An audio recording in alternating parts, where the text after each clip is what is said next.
కూర్చో. అధ్యక్ష, ఇది చాలా సెంటిమెంట్తో కూడుకున్న అంశం అధ్యక్ష. విశాఖ స్టీల్ ప్లాంట్ ఇది ఇంతగా వాళ్ళు చెప్పినట్టు ఇది ఒక పార్టీకో లేదా ఒక వ్యక్తికో ఒక సంస్థకో సంబంధించింది కాదు అధ్యక్ష. ఇది విశాఖ హక్కు, ఆంధ్రుల హక్కు. ఉమ్మడి రాష్ట్రంలో ఉన్న ఆంధ్రుల తాలూకు హక్కు అధ్యక్ష. 32 మంది ప్రాణత్యాగాలతో అయింది. ఇందాక మంత్రులు మాట్లాడుతున్నప్పుడు 1-2 విషయాన్ని వాళ్ళు చెప్పడం జరిగింది. భూములు అమ్మేస్తున్నారు అప్పుడు ముఖ్యమంత్రి గారు తీసేద్దారు. దానికి కావాల్సిన నిధులు సేకరించుకోవడానికి ఆ రోజు చెప్తున్న ప్రయత్నాలు అధ్యక్ష. ఈ 6 నెలల కాలంలో విశాఖ స్టీల్ ప్లాంట్ భూముల్ని 2 దఫాలుగా ఉన్న కొన్ని పీసుల్ని ఇప్పటికే ఆప్షన్లోకి నోటిఫికేషన్ ఇచ్చిన సందర్భాన్ని కూడా ఒకసారి గుర్తు చేస్తాను అధ్యక్ష. దాన్ని మేము వ్యతిరేకించమా? ఇది కాదు, ఇది డే టు డే యాక్టివిటీలో భాగం అధ్యక్ష. ఆ సందర్భంలో మాట్లాడిన దాన్ని రాజకీయాల్లో కూర్చోపించడం కరెక్ట్ కాదు. ఏమైనప్పటికీ కూడా ఇది పూర్తిగా కూడా దీన్ని ప్రైవేటైజ్ చేయకుండా ఉంచాలి అధ్యక్ష. ఆ రోజు స్వయాన ప్రధానమంత్రి గారు విశాఖపట్నం సభకు వచ్చినప్పుడు సాక్షాత్తు ఆనాటి ముఖ్యమంత్రి జగన్మోహన్ రెడ్డి గారు మొత్తం సభా సాక్షిగా లక్షలాది మంది ప్రజలు ఉంటుండగా ఆ రోజు విశాఖపట్నం స్టీల్ ప్లాంట్ ప్రైవేటీకరణ చేయడం వీలు లేదు, మేము అర్థిస్తున్నాము, ఇది మా తాలూకా ఇది మా సెంటిమెంట్ అని చెప్పి ఆ రోజు ముఖ్యమంత్రి గారి సందర్భాలు కూడా ఒకసారి జ్ఞాపకం చేస్తాను అధ్యక్ష. ఎందుకంటే ఇది అన్ని పార్టీల తాలూకు కమిట్మెంట్ వాళ్ళు తప్ప ఇది ఏ ఒక్కరితోనో అవుతుందో అనుకుంటే మాత్రం పొరపాటు అధ్యక్ష. ఏదైతే రాష్ట్రంలో దేశంలో ఉన్న మిగతా రాష్ట్రాల్లో జరుగుతున్న అంశాలు ఉన్నాయో ఆ ప్రకారమే దీన్ని కూడా అందరం సమస్యగా దీన్ని కాపాడుకోవడం బాధిస్తుంది. పూర్తిగా మా తరఫున మా పార్టీ తరఫున మా బాధ్యతగా ఈ హక్కుని ఏదైతే విశాఖపట్నం స్టీల్ ప్లాంట్ అనేదాన్ని ఏది ఉందో దాన్ని చేస్తే మాత్రం దాన్ని పోరాడతాం అధ్యక్ష, దాన్ని కాపాడడానికి ప్రయత్నిస్తాం అధ్యక్ష.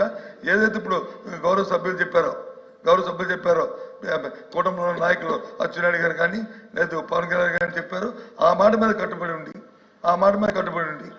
దీన్ని ప్రైవేటీకరణ చేయాలనేది మా తాలూకా డిమాండ్ ఎక్సర్సైజ్ చేయాలని కోరుతున్నాం అధ్యక్ష. ఇంకా లేదండి, కూర్చోండి, అయిపోయింది. Question number 13634 minister for revenue reply చెప్తారా సార్? ప్రతిపక్ష నాయకులు బొత్స గారు అడిగిన దానికి సార్, ఆ రోజులో కూడా మేము అడిగింది ఏంటంటే ఆల్ పార్టీ డెలిగేషన్ తీసుకెళ్ళండి అని మేము అభ్యర్థించాం sir. They haven't taken any initiative even then. We are real. ఆ రోజు నుంచి కూడా ఈ రోజు మేము ఒకటే కమిట్మెంట్తో మాట్లాడుతున్నాం, కానీ ఆ రోజున మేము అభ్యర్థించాం అధ్యక్ష. ఆల్ పార్టీ మీరు చేయండి, మేము తీసుకెళ్తాం, మేము అందరం వస్తామని మాట్లాడాం అధ్యక్ష. Maybe they didn't consider it sir అధ్యక్ష. So we want to bring it to that. ఇంకా పెంచొద్దు చేయకపోతే అది రికార్డ్స్ లో ఉంటుంది అధ్యక్ష. ఆల్ పార్టీ డెలిగేషన్ తీసుకోవడానికి ఎవరికి అభ్యంతరం లేదు అధ్యక్ష. ఎప్పుడు ఇన్ స్పైట్ ఆఫ్ వినండి వినకపోతే చెప్తారుగా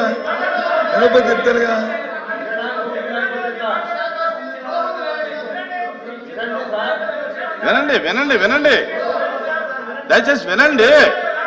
రామారావు గారు వినండి. వినటానికి అభ్యంతరం ఏముంది? ఆ రోజున్న ప్రభుత్వానికి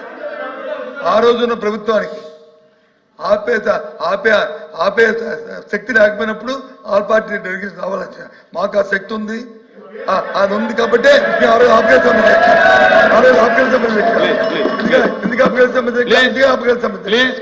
ఇవాళ దయచేసి అది చేయమని చెప్పి రిక్వెస్ట్ చేస్తున్నాను. కూర్చోండి సార్. అచ్చెన్నాయుడు గారికి పెంచకండి. కూర్చోమ్మా.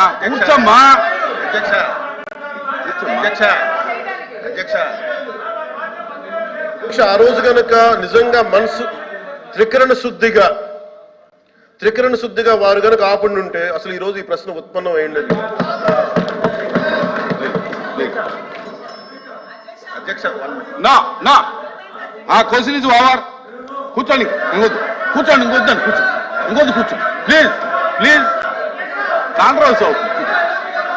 Question number 13634 minister for revenue minister గారు ప్లీజ్ కూర్చోండి. అయిపోయింది, కూర్చోండి. కూర్చోండి. అయిపోయింది. క్వశ్చన్ అయిపోయింది. కూర్చోండి ప్లీజ్. కూర్చోండి. ఎందుకు కూర్చోండి. క్వశ్చన్ అయిపోయింది. మీరు ఇలాగా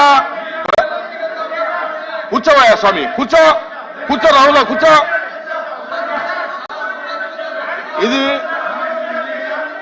ఇది బ్యాడ్ ప్రాక్టీస్, ఇది బ్యాడ్ ప్రాక్టీస్. నా ఇది బ్యాడ్ ప్రాక్టీస్. నా ఇలాగ మీరు బెదిరిస్తే మైక్ ఇస్తాననుకోవటం అది అసంభవం. మీరు ఈ రకమైన ప్రాక్టీస్ మానేయండి, మీరు ఈ ప్రాక్టీస్ మానేయండి. నా నా నా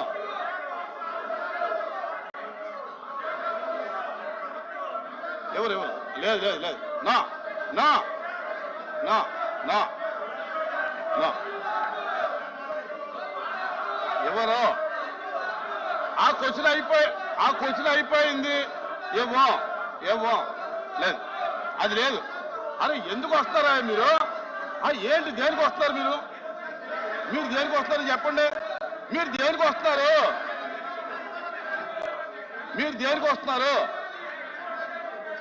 సార్ కూర్చోండి, మినిస్టర్ గారు కూర్చోండి. ఒక్కరు చెప్పండి ఎందుకు వస్తున్నారు? మీరు ఇనమ్మా ఏనండి. మీరు ఎందుకు వస్తారు ఇక్కడికి? మీరు ఎందుకు వచ్చారు చెప్పండి. ఏంటది? నా కూర్చోండి